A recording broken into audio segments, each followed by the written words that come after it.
அனைவருக்கும் வணக்கம். எனக்கு என்ன ஒரு கேள்வி கேட்டோம் அப்படின்னா, ஞானம் சொகுசு வாழ்க்கையை தருமா? அப்படின்னு ஒரு கேள்வி கேட்டோம். முதல்ல சொகுசு வாழ்க்கை உங்களுக்கு வேண்டுமா? ஞானம் வேண்டுமா? ஞானம் உங்களுக்கு சொகுசு வாழ்க்கையை தருமான்னு ஆரம்பிச்சோம். பட் இன்டைரக்ட்டா என்ன ஆயிடுச்சுன்னா, சொகுசு வாழ்க்கை ஞானத்தை தரும் அப்படிங்கிற மாரிலாம் ஒரு டிஸ்கஷன் போயிடுச்சு. எனிவே ஞானத்திற்குண்டான தகுதி அப்படிங்கிறதையும் சேர்த்தே நம்ம பார்த்துடலாம் அப்படின்னு நினைக்கிறேன். சரி, ஃபர்ஸ்ட் வந்து எது ஞானத்தை கொடுக்கும்? சொகுசு வாழ்க்கை ஞானத்தை கொடுக்குமா அல்லது துக்ககரமான வாழ்க்கை ஞானத்தை கொடுக்குமா அப்படிங்கிற ஒரு பாயிண்ட் வரும்போது இன் ஜெனரலி பொதுவா எல்லாரும் சொல்றது உண்டு அப்படின்னு சொல்லணும்னா சொகுசா வாழ்றவன் வந்து ஞானத்துக்கு லாய்க்கே பட மாட்டான். புத்தர் ஏன் வந்து பிச்சை எடுக்க போனாரு, பட்டினத்தார் ஏன் வந்து பிச்சை எடுக்க போனாரு, சொகுசா வாழ்ந்தா உன்னால கண்டிப்பா ஞானத்துல ஜெயிக்க முடியாது என்ற உணர்வு தான் அவர்களுக்கு அந்த ஒரு நிலைக்கு தள்ளியது என்ற ஒரு விஷயத்தை சொல்லுகின்றோம். அப்படின்னா பிச்சை எடுக்கிற நிலைமையில வாழ்ந்தா அவன் ஞானி ஆயிடுவானா அப்படின்னு கேட்டீங்கன்னா again that is also not the case. ஏன்னா அவன் துக்கம் மட்டும்தான் பட்டுட்டு இருப்பானே தவிர அவனுக்கு ஞான இச்சை வருமா அப்படின்னு சொல்ல முடியாது. அப்போ எது வந்து உண்மையில உங்களுக்கு ஞானத்தை கொடுக்கும் அப்படிங்கிற அந்த கேள்விக்கு ஆன்சரா வேதம் சொல்லுகிறது வந்து வைராகியா அப்படின்னு ஒரு விஷயத்த சொல்லுது. இப்போ புத்தரும் பட்டினத்தாரும் வந்து பிச்சை எடுக்கிறதுக்கும் ஆர்டினரி பர்சன் பிச்சை எடுக்கிறதுக்கும் 100 டைம்ஸ் டிஃபரன்ஸ் இருக்குன்னு புரிஞ்சுக்கணும். சரியா? என்ன பெரிய டிஃபரன்ஸ் அப்படின்னா வாழ்க்கையில அதாவது இந்த மாயா உலகத்துல அல்லது மெட்டீரியல்ஸ்ல இந்த சூழல்ல சுகம் துளியும் இல்லை என்று முழுவதுமாக விரக்தர்களாக மாறி வைராகியம் அப்படின்னு சொன்னா இந்த பொருட்களிலே சுகமடைய வேண்டும் என்ற ஆசை துளியும் மற்றவர்கள் அப்படின்னு அர்த்தம். அப்படி அவர்கள் மனம் ஆகிவிட்ட அந்த காரணத்தினால் வைராகியத்தின் காரணத்தினால் அவர்கள் அத்தனையும் தொடர்ந்து போனார்கள். அப்ப அந்த வைராகியத்தோடு அவர்கள் போய் அந்த பிச்சை எடுக்கிறது அப்படிங்கிறது அவங்களுக்கு கஷ்டமாவே தெரியாது. ஏன்னா எதுலையுமே சுகம் இல்லை அப்படிங்கிறத ரொம்ப 100% புரிஞ்சுக்கிட்டாங்க. அப்போ உண்மையான சுகம் எங்கே என்று தேடுவதற்காக அவர்கள் அந்த பயணத்தை மேற்கொள்ளும் போது அந்த பிச்சை எடுக்கிறதுங்கிறது அவங்களுக்கு ஒரு பெரிய கஷ்டமாவே தெரியாது அப்படிங்கிற மாதிரி புரிஞ்சுக்கணும். ஸோ இப்படிதான் நீங்க புரிஞ்சுக்கணும் அப்படின்னு நான் நினைக்கிறேன். So what is the eligibility to attain தி ஆத்ம ஞானம் அப்படின்னு கேட்டீங்கன்னா வைராகியா. ஏன்னா விவேகம் அப்படின்னு சொல்லலாம். பட் விவேகம் நிறைய பேருக்கு இருக்கு. ஆனா வைராகியம் இல்லாத காரணத்தினால அவங்களால ஆத்ம ஞானத்தை ஜெயிக்க முடியல அப்படிங்கிற விஷயத்தையும் நம்ம கண்கூட பாக்குறோம். ஸோ விவேகம் மட்டும் பத்தாது. அதை விட ரொம்ப ரொம்ப முக்கியம் என்னன்னா வைராகியம் தான். ஸோ ஞானத்தை புரிஞ்சுக்கிட்டா மட்டும் பத்தாது. அந்த ஞானத்தை புரிஞ்சுக்கிட்டவன் ஆட்டோமேட்டிக்காவே இந்த உலக விஷயத்தின் மேல வைராகியம் வரணும். உலக விஷயத்துல சுகம் இல்லை துக்கம் இல்லைன்னு புரியணும். அது முழுசா புரியும் போது அந்த வைராகியம் அவனுக்குள் பிறக்கிறது என்பதுதான் உண்மை. சரியா? So therefore the answer for my first question, அதாவது ஞானத்திற்கு எது ஞானத்தை கொடுக்கும் என்று நீங்கள் கேட்டீர்கள் என்றால் அதுக்கு என்னுடைய பதில் வந்து வைராகியம் அப்படின்னு மட்டும் சொல்றதா வச்சுக்கோங்க.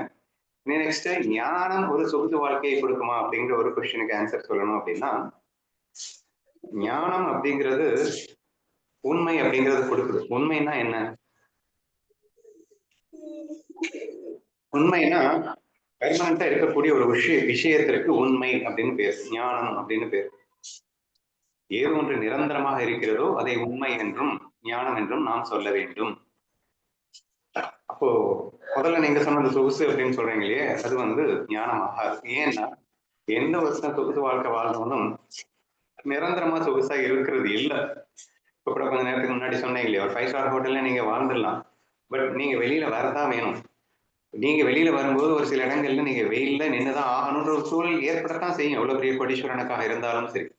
ஸோ பெர்மனண்டா நீ நினைக்கிற மாதிரி சொகுசா வாழ்ந்துட முடியுமா அப்படின்னா இட் இஸ் இம்பாசிபிள் அப்படிங்கிற மாதிரி வந்துருது. அப்போ ஆட்டோமேட்டிக்கலி அது நிரந்தரமா இல்லை அப்படிங்கிறப்பவே அது அவுட் ஆயிடுது அப்படிங்கிற மாதிரி நமக்கு புரிஞ்சுக்கணும். சரியா?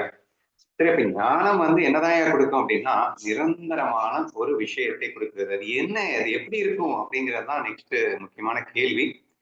ஐ திங்க் பூபதினா அதுக்கு ஒரு தெளிவான விளக்கத்தை கொடுத்தாரு அப்படின்னு நினைக்கிறேன். அதாவது என்ன சுச்சுவேஷன் இருந்தாலும் அதில் அன்அஃபெக்டடான ஒரு ஜாய் அப்படிங்கிற ஒரு விஷயத்தை எக்ஸ்பிளைன் பண்ணியிருந்தாங்க. சரியா? ஸோ ஞானம் அப்படிங்கிறது பெர்மனண்டா இருக்கணும் அப்படின்னா அப்ப சூழல்கள் மாறிக்கொண்டே இருக்கணும், மனம் மாறிக்கொண்டே இருக்கும், எதிர்ப்பாளர்களின் மனமும் மாறிக்கொண்டே இருக்கும். In spite of all these changes நீ வந்து மாறாம இருக்கணும். அப்படின்னா எப்படி இருக்கணும்னா அதுக்கு அன்அஃபெக்டட் அப்படிங்கிறது தான் வந்து சரியான ஆன்சரா இருக்க முடியும். ஸோ இது என்னதான் சேஞ்சஸ்ல இருந்தாலும் என்னதான் சேஞ்சஸ்ல இருந்தாலும் நான் பாதிப்படையாமல் இருக்கின்றேன் என்றால் அதற்கு பெயர்தான் சுகம், அதற்கு பெயர்தான் ஆனந்தம், அதுதான் சச்சித் ஆனந்தம் என்று இந்த ஞானத்திற்குண்டான விளக்கத்தை கொடுக்கிறார்கள். அப்போ உண்மையான சொகுசு அப்படிங்கிறது எதுவா இருக்க முடியும் அப்படின்னா இந்த அன்அஃபெக்டட் ஜாயாக மட்டும்தான் இருக்க முடியும். கடும் குளிராகட்டும் அல்லது எவ்வளவு பெரிய வெப்பமாகட்டும், அந்த இரண்டிலும் பாதிப்பு இல்லாமல் இருக்கின்ற ஒரு நிலைக்கு ஒரு சுகம் என்று பெயர், ஆனந்தம் என்று பெயர். அப்ப மரக்கட்டைன்னு சொல்லக்கூடாது. பாதிப்பு இல்லாம இருக்கான் அப்படிங்கிறதுனால மரக்கட்டை அப்படின்னு நீங்க சொல்லக்கூடாது.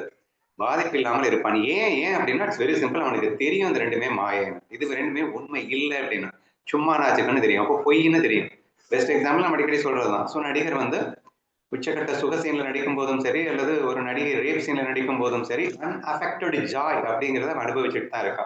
ஆனா எக்ஸ்பிரஷன்ஸ் பாத்தீங்கன்னா எக்கச்சக்கமான ஒரு துக்ககரமான ஒரு ஃபீலிங்கை தான் எக்ஸ்பிரஸ் பண்றா. இன்ஃபேக்ட் ஒருத்தவங்க வந்து கண்ணுல இருந்து நீர் வர்ற மாதிரி கூட நடிப்பாங்க. ரியல்லா கிளிசரின் இல்லாமலே அவர்களுக்கு கண்ணீர் வரும் போல் அவர்கள் நடிக்கிறார்கள் என்றாலும் ரியலி அதனால் அஃபெக்ட் ஆனார்களா என்று கேட்டால் இல்லை.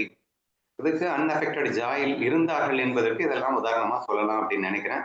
அது எதால கொடுக்க முடியும்னா ஞானத்தால மட்டும்தான் கொடுக்க முடியும். அதை எப்படி கத்துக்கிறது? வைராகியம் முதலில் வேண்டும். வைராகியம் இருந்துவிட்டால் விவேகம் மிக எளிதாக உன் அனுபவம் ஆகும்.